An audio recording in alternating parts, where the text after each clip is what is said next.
guys, today I get to share something really exciting with all of you. About this time last week, I was invited to an early access gameplay preview of Star Wars Outlaws. This is because I'm part of Ubisoft's creator program, so massive shout out and thank you to Ubisoft, of course.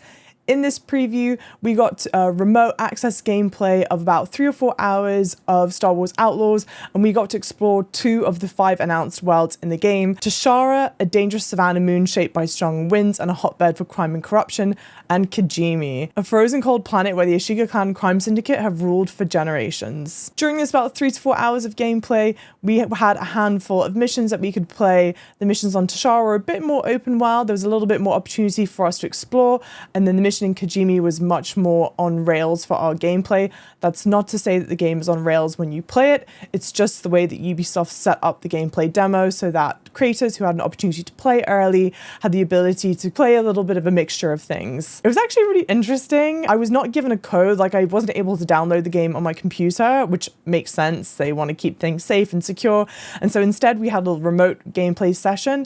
And what that meant is that I was actually on a Discord call with a demoist from the Ubisoft team, which was really interesting. One, I stream all the time. This is your first time seeing my channel, seeing my video. Welcome in. I know this is on YouTube, but I predominantly stream games live. So this is my first time obviously streaming something pre-recorded, but also even though I stream a lot and I'm obviously talking, hanging out with people a lot, it was just me one-on-one with one person, which oddly enough made me nervous. I don't know why. He was so lovely. But the reason I bring it up is that it was actually really interesting because I was able to have someone who was watching my gameplay and then able to give me some little tips and tricks and help me out with some couple things. So I will be also adding in some things that I learned also from my demoist.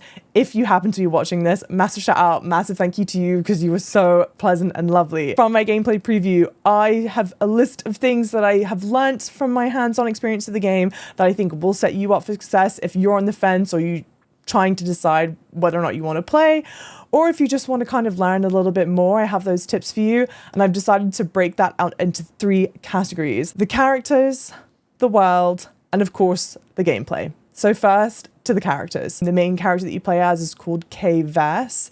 She is a young thief from Canto Bight looking for a big score to set herself up for life. Think of her like a scoundrel, I think somewhat akin to like a Han Solo character. And then you have Kay Vess's companion, Nyx, which I think if any of us have seen the game, our hearts are all taken with the lovely Nyx. I know mine is. Spoiler alert, literally anytime Nyx did almost anything on camera, these were my reactions.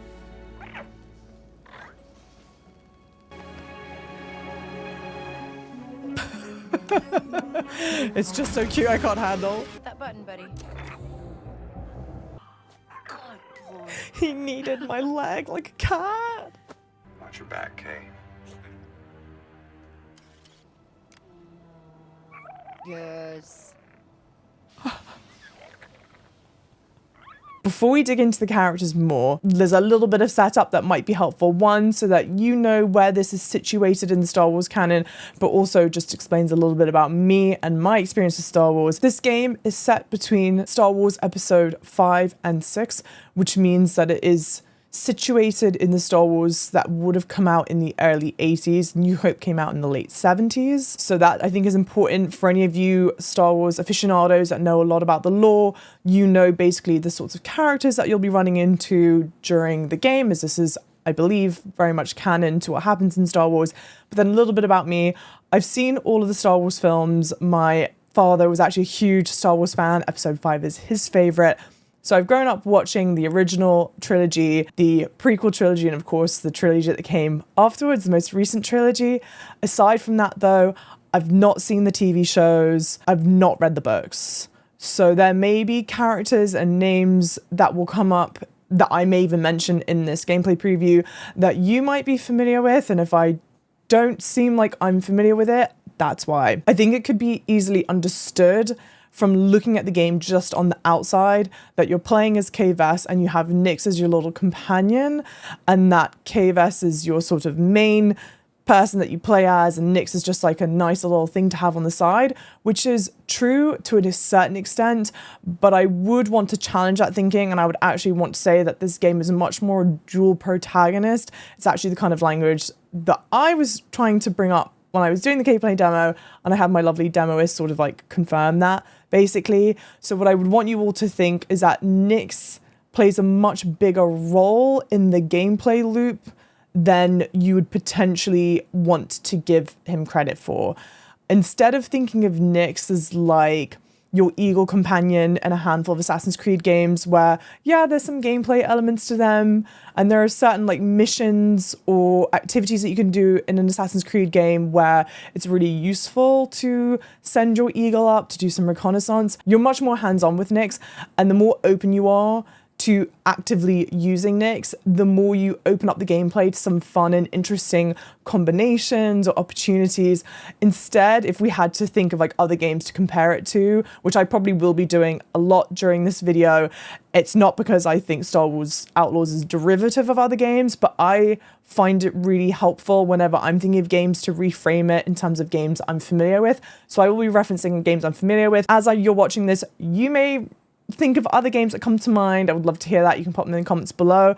But I would think of Nyx a bit more like Atreus from the newer God of War, sort of God of War soft reboot, whatever you want to call it, where God of War 2018, you would use Atreus to a certain extent, but he definitely felt like your companion character. And I think a lot of people, in a way, felt a bit hampered by having to use Atreus. I'm not saying I agree with that thought, but I think either people just felt like Atreus was a bit of a nuisance, or they sort of neglected using Atreus to its fullest sensibility or his fullest capability. In Ragnarok, I think they really reworked how you use Atreus, so I don't feel like people think of that now. But I would think of Nyx as an active co-protagonist, sort of like how Atreus was in Ragnarok. Nyx can do a lot of really fun things, and things that help you both navigate the world, and also when it does come to doing the combat, the stealthing, the smugglingness, the scoundrelness of it all. There's some really, really fun opportunities that open up when you are open to sort of using them as dual protagonists. So I wouldn't want you to think of Nyx as just your cuddly little side companion, because he's so much more than that, but he is so cute. I'm sorry, I think he is so adorable. Some of the things that I really like to do with Nyx when we were in these stealthing moments was to have him pull aggro. There's also some fun like combo takedowns that the both of you can do. So again, a lot of fun there, a lot of opportunity there, and not just a little side character that you can ignore. I mean, frankly, if you wanted to, I don't think the game forces you into using Nyx, or certainly if it does, it was not being forced on me during the 3 to 4 hours of gameplay that I did play. But I think the game is a lot more fun, and there's a lot more creative ways to problem solve when you are open to using Nyx more actively than potentially you would do before. The next section is about the world. And I already mentioned that this game happens between episodes 5 and 6, and that is very, very, very much felt whilst you're playing the game. I think that there's something that can potentially be really challenging about capturing a retro futuristic feel. When I was playing the game, I think that they've handled it perfectly, and they've captured that feeling and that spirit of how the Star Wars films felt during that time. One of the things that I think the prequel films always really struggled with, not to go down this rabbit hole too much, but we already know that the original trilogy of Star Wars, so episodes 4, 5, and 6, came out in the late 70s, early 80s, early mid 80s.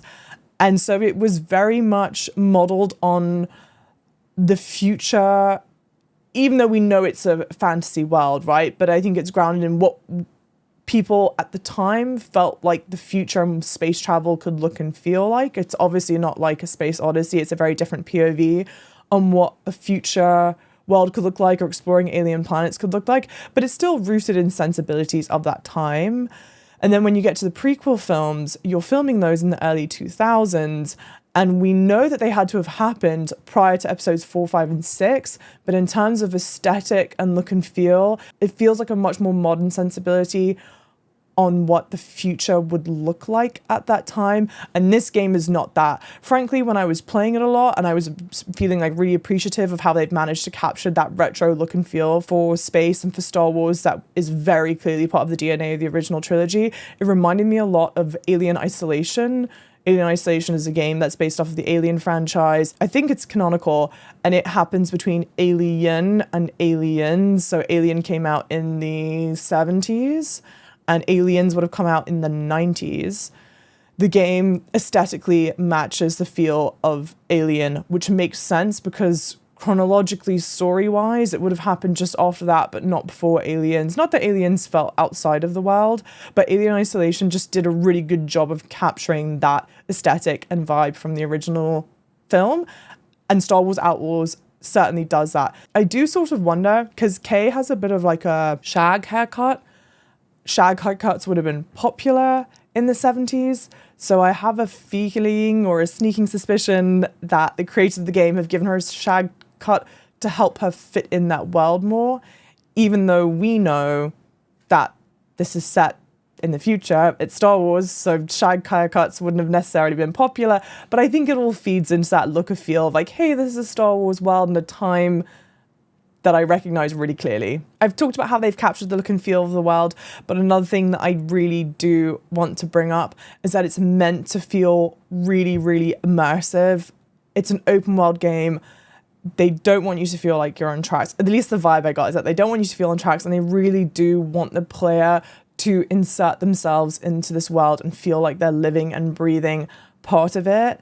It does really feel very immersive. There's very little HUD. I think you could probably control that to a certain extent. I didn't play around the settings, but I would believe there's a setting for it because they want the game to feel really immersive. I think they've done what they can to really strip down key indicators that would tell you that this is a video game that you're playing. Keen-eyed viewers may notice that I am now wearing a cap. It says shame on it. And it's because I need to admit something that I did during this gameplay that I found very shameful. Now remember, when I was doing this gameplay session, I was on a Discord call with my lovely demoist because I wasn't playing the game by myself. I didn't receive a code. It was a remote gameplay session. And this is about talking about how immersive the world is. You're in a section where you're needing stealth by, you don't want to get caught, and you need to find a way up to the second floor terrace. You're basically trying to take or steal a piece of information. You've been asked to steal a piece of information, so that's what you're doing. And I was running around this area for a little bit. One, completely lost. I have an abysmal sense of direction, even though there is a map that is very much usable. I was lost and I couldn't find out where to go. And my lovely demoist had let me know that you're meant to climb up this little piece of grate that's beautifully designed and it blends in with the world. Oh, this? Oh, well, I'll be damned. You're absolutely right. It blends in so well that I didn't see it. And I'm wearing the cap of shame because I now feel like I've done us a disservice and they're going to want to smack yellow paint on it so that you know to climb it. But it's one of the things that I really love and appreciate about my, albeit limited, hands-on experience with the game is that they really do value the open worldness of it. I don't think they want you to feel like it's a video game, but it meant that I didn't think to climb a wall that is very much climbable. My demoist was incredibly sweet. They had let me know that I was not the only person that missed climbing the wall. And I said to him, I said, please, please do not let the devs know that I missed climbing this because I don't want them to put yellow paint on, okay? So here's to hoping they don't put the yellow paint on it. But if they do put the yellow paint on it, I don't want you to come back to this video and blame just me because it was more than just me. But even though I was shameful, I appreciate what they did in creating a world that feels like a world that you're meant to sort of live and breathe and exist in, and not just a world that exists for a video game. I think one of the last things I want to talk about for the open world is the music. I feel like anyone who knows Star Wars probably knows this. John Williams famously did the music or the movie score for Star Wars. It's iconic, not just the main theme, but I think any of the piece of music that's in the films, you just know it and recognize it to be John Williams. It has a certain DNA to it, just like Hans Zimmer does, just how like James Horner does, how a bunch of these amazingly talented composers know how to do. And I do think that the music fits in with the world really well. It has that John Williams-esque vibe to it, even though I don't believe it was John Williams that did the music. If I'm wrong, there'll be an annotation that appears on screen at this point. But I really appreciate that they did that because, again, you're meant to really feel like you are living between episodes 5 and 6. And I think they've captured that really well. The one thing that I will call them out for, though, I may be wrong. I'm showing it on screen, so if you are more knowledgeable than me, please let me know. I had wanted to put on the cantina theme whilst I was in the cantina, but I don't think it was in the jukebox. You can see the themes here. If it's a name that you recognize and I just didn't know it, mea culpa, I apologize. But if you're with Ubisoft and you're listening and you have the opportunity to put the cantina theme in and you've not put it in the game at a certain point, because maybe it's in the game in a different area and it's just not in Tashara, please put it in. That's such a fun Easter egg. I would love that. But in terms of world building, the game is beautiful. It's super fun. I only got to explore a couple of the worlds, but they both felt distinct and unique. The jump to hyperspeed will never not amuse me. The other thing about jump to hyperspeed, and again in terms of world building that I really want to call out, is that when you do activate the jump to hyperspeed, the command is literally punch it, which of course just makes me think of punch it, Chewie. It's so good. I love that. I love that. Most importantly, let's talk about the gameplay. The first thing that I want to call out, because I think this is going to be really important if you're someone who's a little bit on the fence, there is much more stealthing in the game than may seem potentially obvious. I'm not saying that's a bad thing at all. I know it's not everyone's cup of tea. So if I just want to make sure that you guys know that before getting into it. It's definitely reminiscent of Assassin's Creed.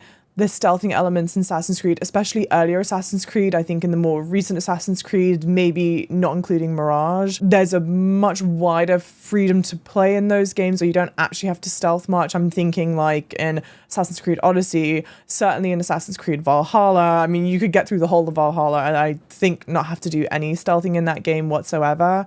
I think there's also some similarities to Hitman in that sense. Admittedly, I've only played Hitman 3 and I didn't finish Hitman 3, so take that with a pinch of salt. But in terms of the stealthiness of it, there are areas of the game that are forced stealth. So you can't use your blaster, you can't use any other items, and if you are seen, you will get caught. I will say when I was doing some of the forced stealth sections at first, I was failing them a lot. I'm a very cautious player when it comes to doing stealth. I try and eliminate all people before I kind of push on to the next objective. And in this particular area, that was sort of a bit of struggle where I would try and do like the sneak takedown, because what you can do is like whistle for enemies and attract their attention. That's very much something from Assassin's Creed.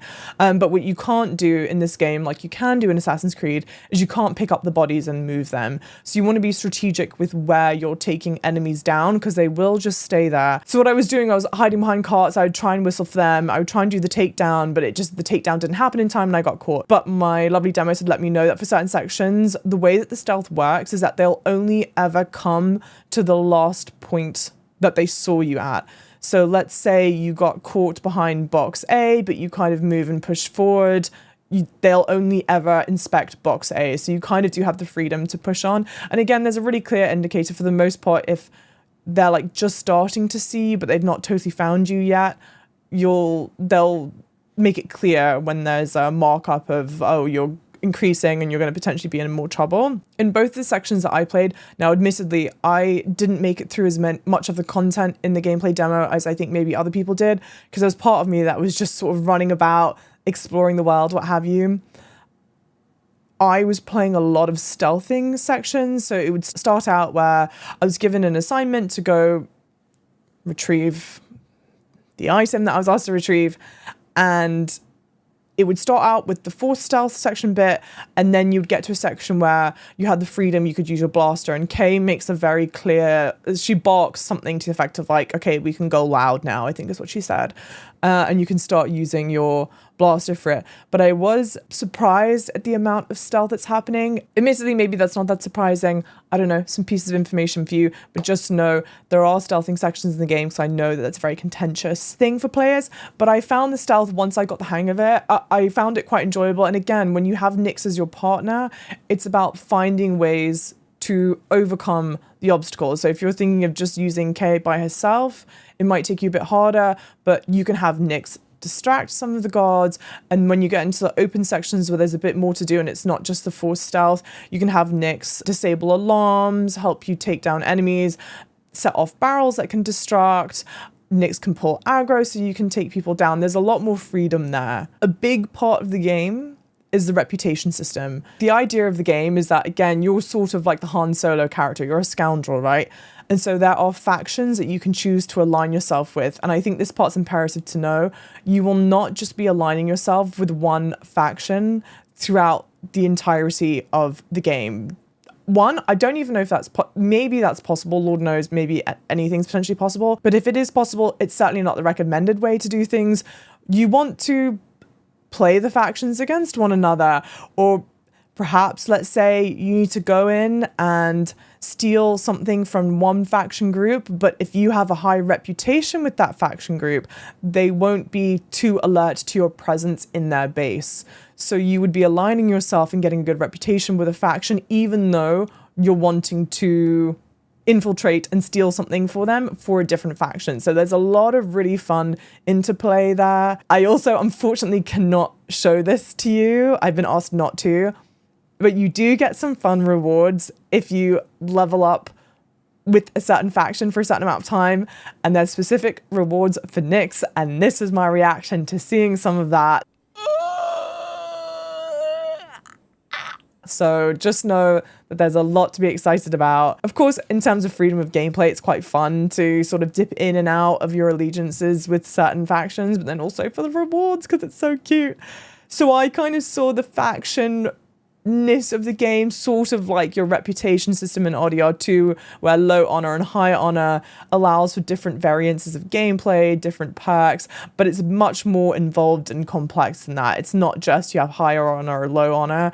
There are multiple faction groups. I came across 4 of them in my gameplay preview, and you're going to want to, like I said, be shifting or changing allegiances as it serves you, because again, you're the scoundrel, you're a bit of a self-service character in that sense, but there may be, of course, a really interesting and fun story arc, and maybe Kay redeems herself, much like the scoundrel that we all know and love from the Star Wars series.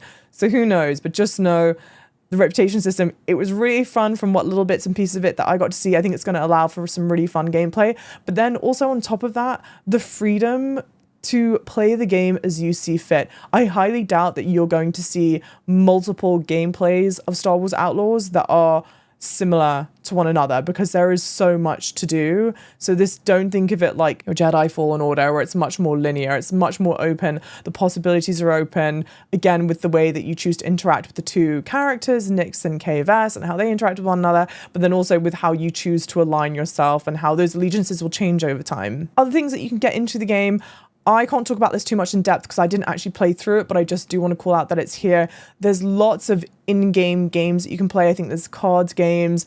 You can do betting. I saw some betting of the sort of steeds that I think you see in episode 10. There's certain card game, like I said, etc. There's lots of little mini games and games. Again, sort of very much like RDR 2. I wouldn't be surprised to hear if the team took inspiration from RDR 2. I mean, 1, obviously an incredible game, but 2, if we're talking about creating a world that is convincing, it's a world that you want to dive into, even though you're playing as your protagonist, right? You're playing as Arthur Morgan, you're not playing as a self-insert character. I see a lot of similarities between the 2 games in a really good and interesting way. I will say another similarity that I did notice, and you'll see this like right as you start to play, the game does have its own version of the Deadeye mechanic. I'm not too sure what it's called in the game, but I think that also kind of led me to believe they may have taken some inspiration from RDR 2. And honestly, I'm glad they did, because it's a fantastic game, so you can do a hell of a lot worse. A couple other things I want to talk about. The ship combat. This kind of dovetails really quickly into another point that I had, so I'll make that point first. I play this game on PC. I try and play any games that I can on PC. I chose to play with mouse and keyboard because any game that has...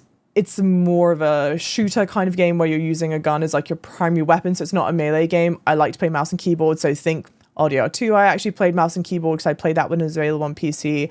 I play like the Resident Evil games on PC. I just have better aim and control with a mouse and keyboard. If you're someone who plays games on PC, but you sort of choose when to use controller, choose when to use mouse and keyboard, I might recommend that you play this with controller. You certainly can play it with a mouse and keyboard. I just got the feeling that it works a little better on a controller. I know, especially for me, when I'm playing games that has a lot of like driving mechanics, I find that a bit challenging on mouse and keyboard. You do have at least a couple vehicles that I can think of in the game. One of them is your speeder. The other is, of course, your ship. Those might control a bit better on a controller. Certainly the speeder, I think, probably will. But when it comes with the keyboard, I particularly was struggling with the ship combat, which is a shame because it looks really cool. It looks like it could be really fun. But I struggled to like lock on to certain targets. It looks great. It looks really great. Frankly, what it reminded me of from a personal standpoint, I played Starfield mouse and keyboard, and I struggled doing the ship combat on mouse and keyboard for Starfield. I guess if we are talking comparisons between the two in terms of ship combat, and again, I didn't do it for very long.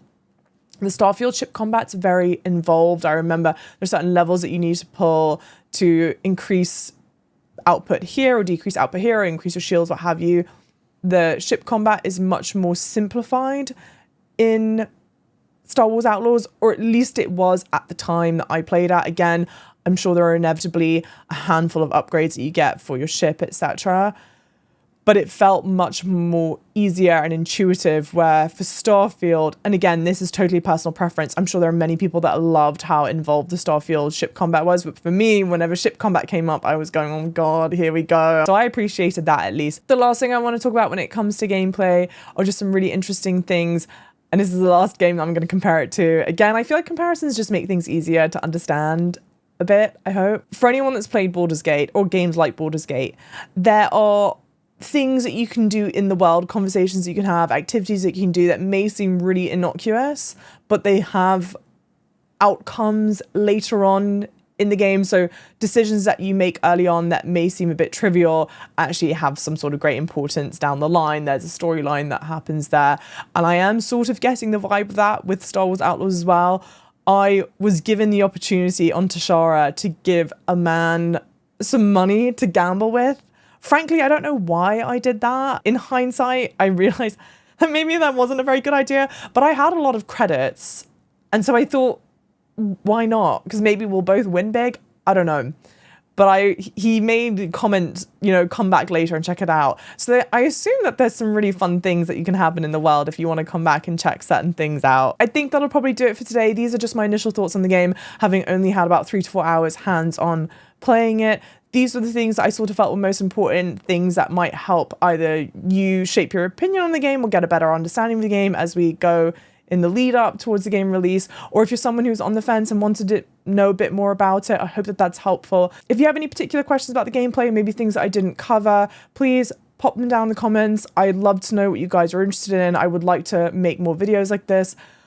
To be a little bit candid, this is my first time making a video that is for YouTube exclusively, and it's a video that's much more highly edited like this, but I love doing this stuff and I love thinking about things analytically, so I would love to be doing more of this. So please, if there's more of this kind of stuff that you want to see, pop it down in the comments. It means the world to me. I will definitely be playing this when it comes out late August, so I hope I get to see you in that playthrough of the game. If you enjoyed this, it would mean the world to me if you could leave a like, leave a comment. If you really enjoyed yourself, subscribe to the channel. As I already said, I'll be playing the game, so I hope I get to see you in that playthrough. I will be live streaming that on YouTube, Twitch, all that good stuff.